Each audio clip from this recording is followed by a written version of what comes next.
5 seconds. Start.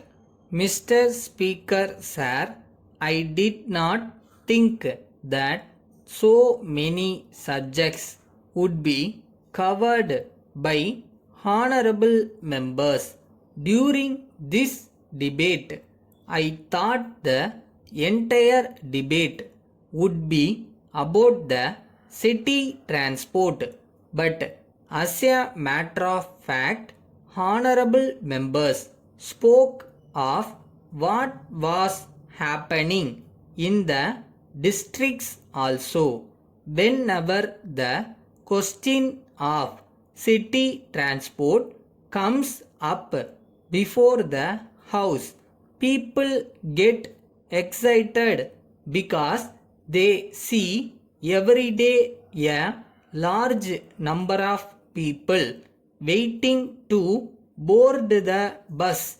I have already stated that no country has been able to solve the problem of peak hour traffic in its cities, but I may mention that frequency of buses can go a long way to help, but at the same time, honorable members know that more buses and frequent timings give a low return, so some of the diesel buses have been converted into petrol buses in order to increase the sitting capacity.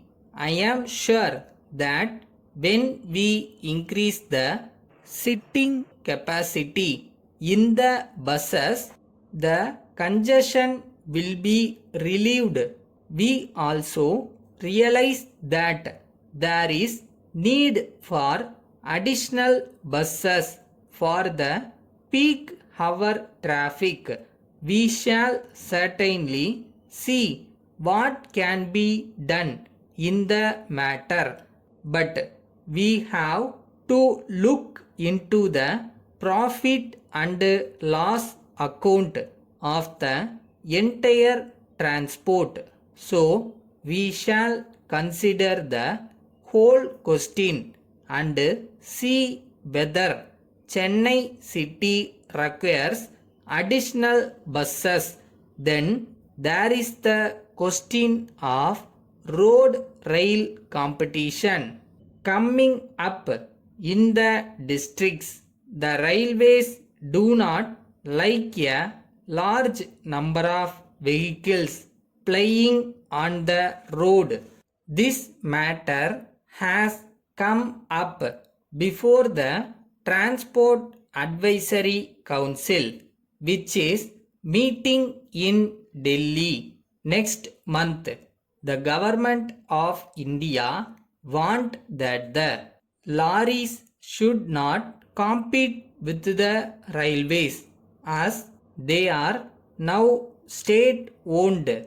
This is a matter which we are examining, and when we take a decision, we shall see how we can stop this road rail competition.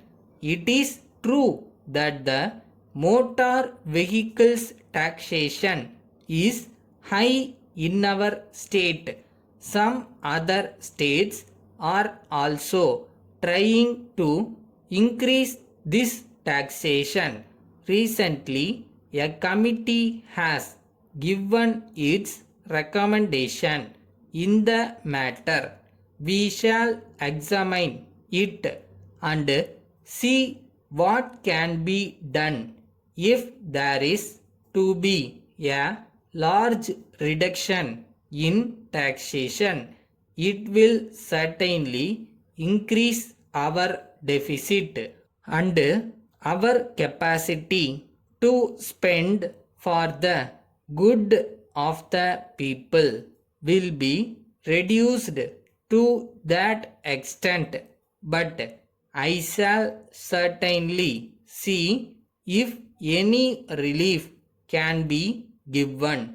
Letter from Murali and Company, Lucknow to Messrs. Giri and Company, Hyderabad. Dear sirs, we thank you for your letter, which we received today. We are sorry for the delay, and we assure you that we did our best to expedite delivery of the goods, but there was a sudden breakdown of our machinery, and we were put to great difficulties on account of that, though we hoped every moment to get the machines in working order again. There was some delay in doing so.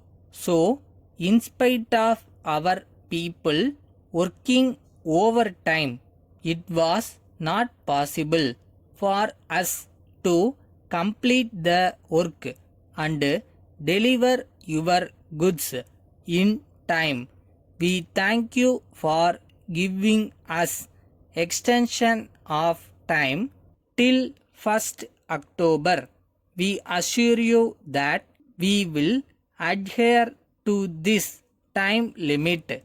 We hope that you will accept our apologies for the delay and continue to have the same friendly relationship with our firm as in the past.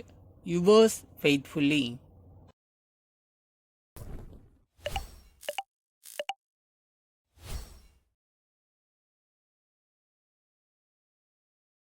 நீ போகிற பாதை எவ்வளோ கஷ்டமாக வேணா இருக்கட்டும், ஆனால் நீ யாருன்னு மறந்துடாத. எதுக்கு இதை ஆரம்பிச்சேன்னு மறந்துடாத.